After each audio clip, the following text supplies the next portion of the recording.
Hi there, movie beloved yung soulmates! Welcome to Renzo Tarot Channel. Nandito naman po yung lingkod para bigyan kayo ng isang soulful, meaningful at reading dito lamang po sa inyong lagi nabangan sinusubaybayan na Renzo Tarot Channel. Pwede mag-shoutout po sa lahat ating soulmates sa buong Pilipinas at sa buong mundo na lagi nanonood. Maraming salamat po sa inyo walang sawang tiwala, support at pagmamahal. Sige po, ang ating pong reading ngayon na pagkasamahan ay reading po para sa ating mapinakamahal na nasa sign ng Pisces. Pisces, Sun, Moon, Rising, and Venus sign. This is for you. And ulitin ko po, kapag bago po kayo sa ating channel, ay huwag po kayong mahingo mag-subscribe. Kapag di po kayo nakasubscribe, mag-like, comment, and share. And if you're watching this video po sa ating TikTok account, RenzoTaro444, please do follow na rin po. Mag-comment rin po kayo. And if you want to avail our personal reading, mag-send lang po kayo message sa ating TikTok account. Hindi po ako yung unang mag-message po sa inyo. May mga gumagaya na rin po ng ating TikTok account at nag-re-upload ng mga videos. So mag-doble ingat po kayo sa mga scammers. So hindi po ako yung unang mag-message para sa inyo. Okay? Last shuffle for you, Pisces. Sun, Moon, Rising, and Venus sign, alamin natin ang iyong kapalaran at mga dapat mong abangan sa April 2026 reading.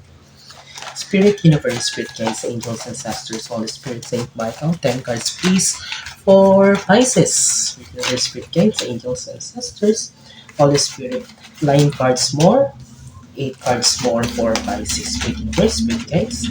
Maraming salamat po sa inyong walang sawang tiwala, support at pagmamahal simula noon hanggang ngayon ay hindi niyo po ako iniiwan. So, sabi ko nga po lagi ay utang na loob ko po sa inyo kung saan man po tayo makarating in the future. Okay? So, last 2 cards for you. Last 1 card. I hope you're doing great. Nasa mabuti po kayong kalagayan. I'm wishing you, I'm praying na sana healthy po kayo, you're happy, and of course, safety po. Sige. Your 10 cards are now complete, Pisces. And I know that you're so excited. Let's do this. Okay. April 2026 reading for Pisces for your opening card. Wow! 9 of Pentacles, pasabog agad. Pautang naman. May kaperahan tayo nakikita dito, Pisces, na parating. Maybe if you're waiting for may mga prinasses kayo lately na mga papers or maybe what is this, pension, back pay, bonus, incentive, may benenta kayo, kung ano man, may ninaplayan kayong loan. So expect April 2026 will be a very favorable month for you, Pisces, in terms of money ang nakikita natin dito. So congratulations. So I know that you've been waiting for this lately. Medyo talaga ito talaga yung pinagkabisihan mo, ginagawan mo ng paraan para mangyari. So ito na, April 2026 will be the culmination or dito mo na talaga makukuha or makakamit ang bagay na ito. Pangalawa mong baraha, Hierophant, Pisces. So just keep, don't forget, just continue being religious, being prayerful. I can see her. May mga Pisces tayong nakikita lately na parang siguro weird ang yung mga dreams nyo, maliwanag ba, naalala nyo, nakakakita ba kayo ng mga angel numbers? So, Pisces, parang nakita natin dito na heightened or aktibo yung intuition nyo, malakas ang kutob nyo nangyayari. So, also, this Hierophant card signifies that you're being divinely protected. Pinoprotektahan kayo sa araw-araw kasama yung mga guardian angels nyo, mga spirit guides, yung what is this? The universe, also your ancestors, mga mahal mo sa buhay na pumanaw na don't worry. So, every day you are being protected, guided kayo. So, kumbaga, may mga bodyguards kayo na hindi nyo nakikita, but at least, you know, you're confident, hindi ka natatakot because you know that you're safe every day. So, just continue being prayerful, panalangin lagi, huwag kayong makakalimot na manalangin. So, that would be your best armor or protection sa araw-araw, Pisces. Okay. April 2026, nakakita tayo dito na parang, although this is a sleepless nights, I cannot feel the energy here na parang sobrang problema. I can see here siguro may mga konting mga bagay lang na dapat kayong i-settle, but magagawa nyo ito ng paraan. Mangyayari lang itong 5 swords dito kung talagang, kumbaga overthink kayo, overthinking ang mangyayari dito. So if there's a certain situation or problem that may arise by this month, so you need to face it promptly or talagang gawan agad ang paraan, but you don't need to the point na hindi ka makakatulong. No, I know, Pisces, magagawa mo ito ng paraan. You just need to stay calm, huwag kayong maratel, huwag kayong kumbaga mataranta. Everything has a solution, every problem, but I can see here this is not a big problem, this is just a minor na kayang-kaya mo siguro sasakit lang yung ulo mo na parang to its light na parang of course hindi ka sanay sa problema, but Pisces, I know that parang actually hindi to yung parang sobrang laking problema, parang nakikita ko dito parang medyo malilito ka lang, magkakaroon ka lang na medyo parang doubt, parang medyo hindi mo maintindihan, parang ganun cloudy moments lang, but later on maniwala ka sa akin Pisces, ma-handle mo naman ito. Okay, six of wands. Siguro itong sleepless na ito, parang konting problema na darating sa'yo sa April na parang medyo magpapa-busy sa'yo ng konti sa pagdideal. Ay, may kinalaman siguro sa reports or gawain sa trabaho. Maybe if you're working in an office or in a team or in a corporate job, siguro medyo mabibusy lang talaga. Ang dami mga due na reports or any kind of thing na dapat i-accomplish. So parang nakita natin dito. But siguro pressure also from your bosses, from someone authority na parang pinipressure ka na gawin ito, ipasa agad ito. So ito ngayon.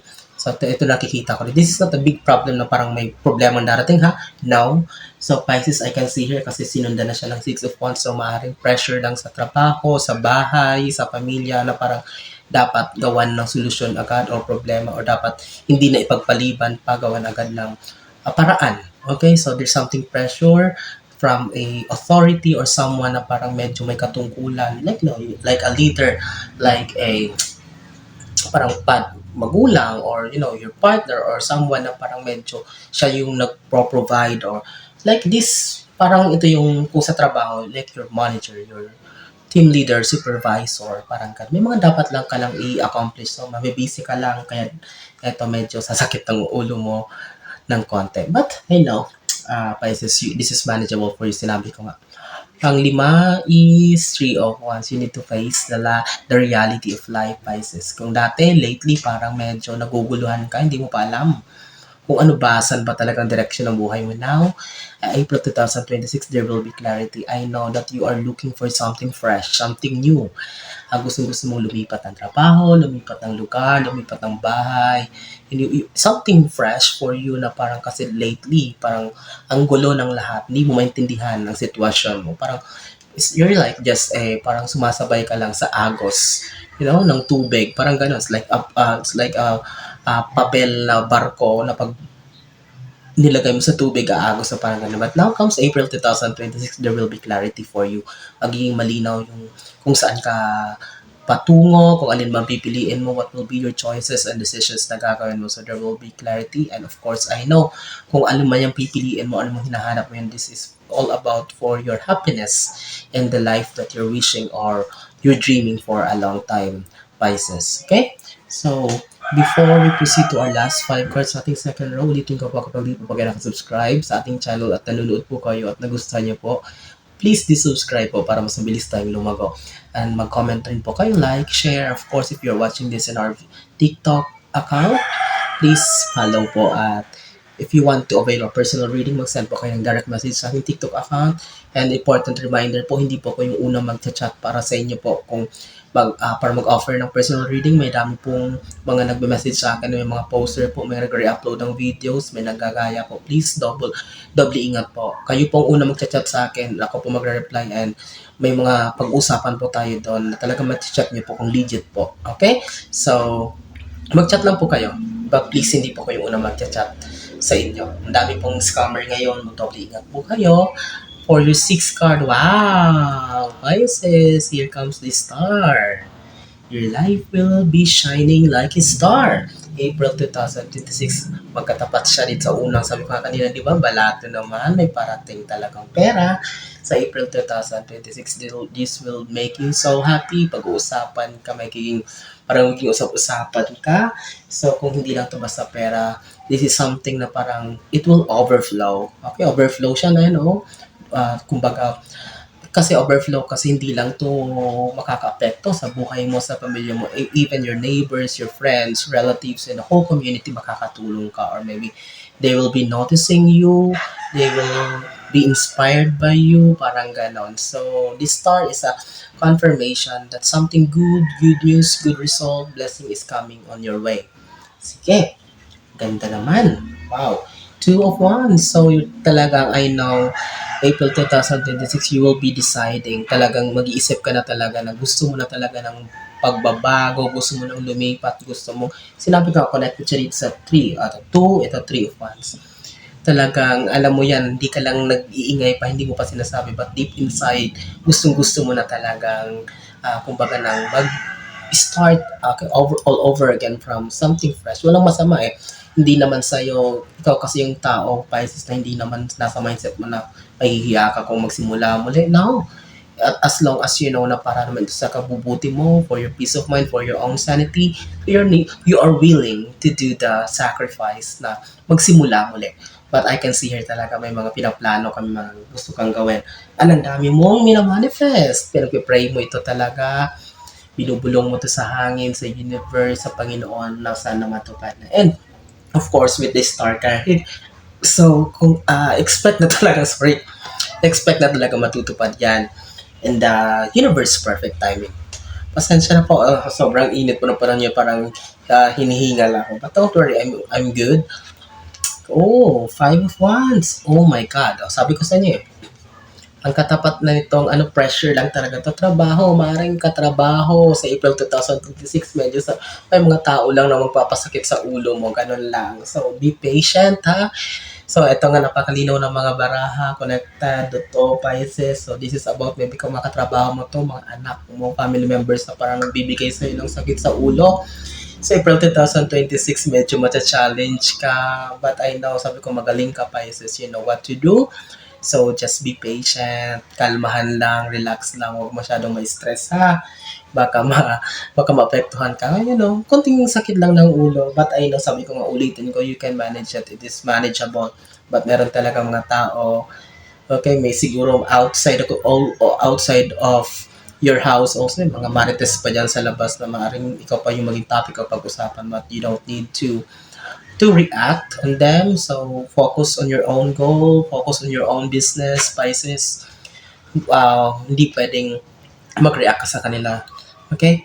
So, pang-siya mong baraha is the Queen of Wands. Oh, katapat ng 6 of Wands. So, I can see here, April 2026, Pisces, magtutuloy-tuloy ng transformation na naranasan mo ngayon. After 2 years na nasa bahay mo, ang Saturn in Pisces, sabi ko nga, naawa ako sa mga Pisces kasi talagang grabe yung pinagdaanan nila nang tumapat si Saturn sa kanila. Natapos lang ito noong February 17, nag-move na kasi sa Aries. So, after last 2 years is very tough for you. Talagang hindi naging madali ang lahat. But with the Queen of Wands, I can see her na magtutuloy-tuloy na this March, naramdaman nyo na unti-unti na parang gumagana ang lahat. Hindi pa naman totally recovery, but at least you know that there's something good is happening in your self. So, April, magtutuloy-tuloy itong transformation, happiness, contentment. You're not going to be pleasing other people. Hindi ka na hihingi ng validation from other people. You're not asking for opinions of other people. What is your priority for this month will be more on focusing on self-improvement sa pagkamit ng mga goals mo. So, Pisces, congratulations at na-survive mo ang Saturn in Pisces at loob ng 2 years, and here you are, tuloy-tuloy na naman ito.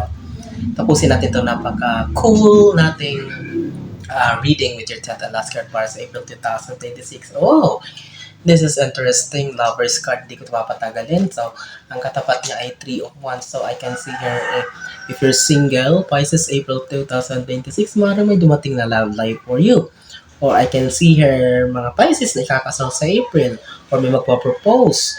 So, something, because this is also new beginning, or you're looking for happiness, siguro matagal kang nag-antay na hinanap itong mga tao na to. So, mas susumpungan mo din siya, darating din siya sa iyo with this star card here. So, don't be so excited, just wait for it. But April 2026, may improvement, may magandang, kumbaga, happenings or pangyayari in terms of relationship or romantic and intimate relationship or love life for you. To those who are already married or may partners, so expect a very harmonious relationship sa April 2026. Very smooth lang ito, walang problema kahit paano. No miscommunications, everything will be alright. So, congratulations. This is a very beautiful reading for you. Pisces, may konting sakit lang ng ulo, dala ng mga katrabaho or mga anak or whatsoever. So, but I know that is manageable for you. So, I'm wishing you all the best in life, Pisces. Maraming salamat sa inyong muling pagsama. Mga pinamahal kong Pisces sa soulmate, sa inyong laging panonood, pagko-comment, pag-repost, pagsusubaybay. Thank you so much. Hanggang sa susunod nating pagkikita ha. Mag-iingat kayo lagi. God bless us all.